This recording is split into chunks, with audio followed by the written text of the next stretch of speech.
Well, the rain started soaking the capital last night. Our crew, Janae Ferguson and Karen Miller, hit the streets late last night as the rain came down. Take a look.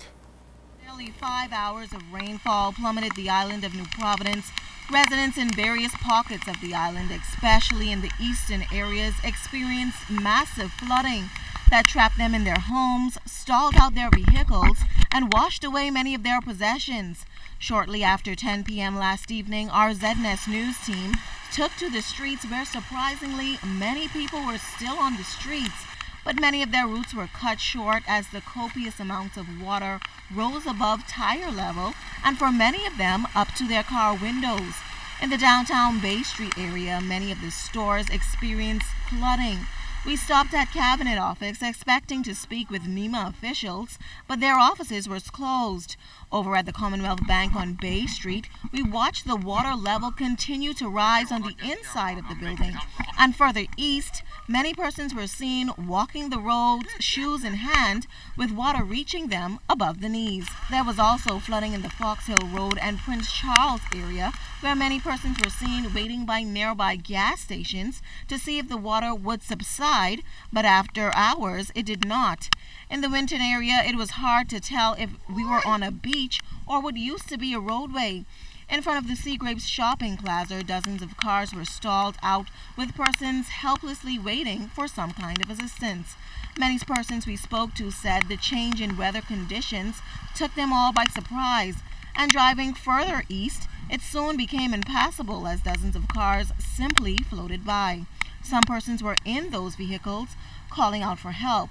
We soon met up with firefighters on the road who attempted to push some of the vehicles out of the way.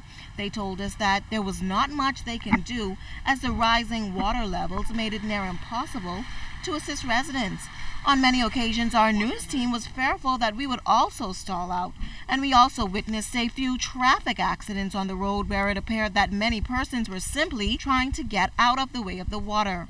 These residents we spoke to around 2 a.m. this morning told us that they've never experienced anything like this before.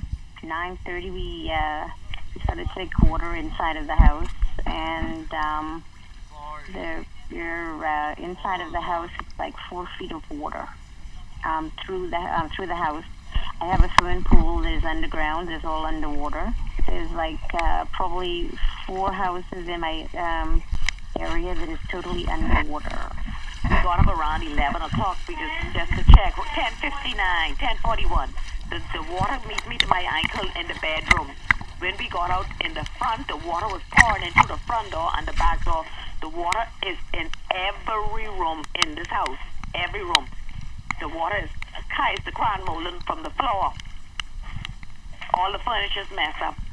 We can't open the back door nor the front door. We have to stop them with towels because the water coming in through the front and the back, and the yard is completely flooded. Miss, this is unreal. I wish y'all could have come and see this. This is unreal. And we still bailing. We done bailed over 300 gallons of water out my house. Well, I have called the Defense Force. I've also called for NEMA. Nobody was the NEMA office. I've also tried to call the airport to find out what the radar is showing. If we're going to have any more rain, do I get the police to come and evacuate us out of the home? Now, it is expected that officials from the various agencies would be out this morning to help those trapped in their homes or still in need of assistance. We'll continue to follow the story this morning as it develops. Janae Ferguson, ZNS Network News.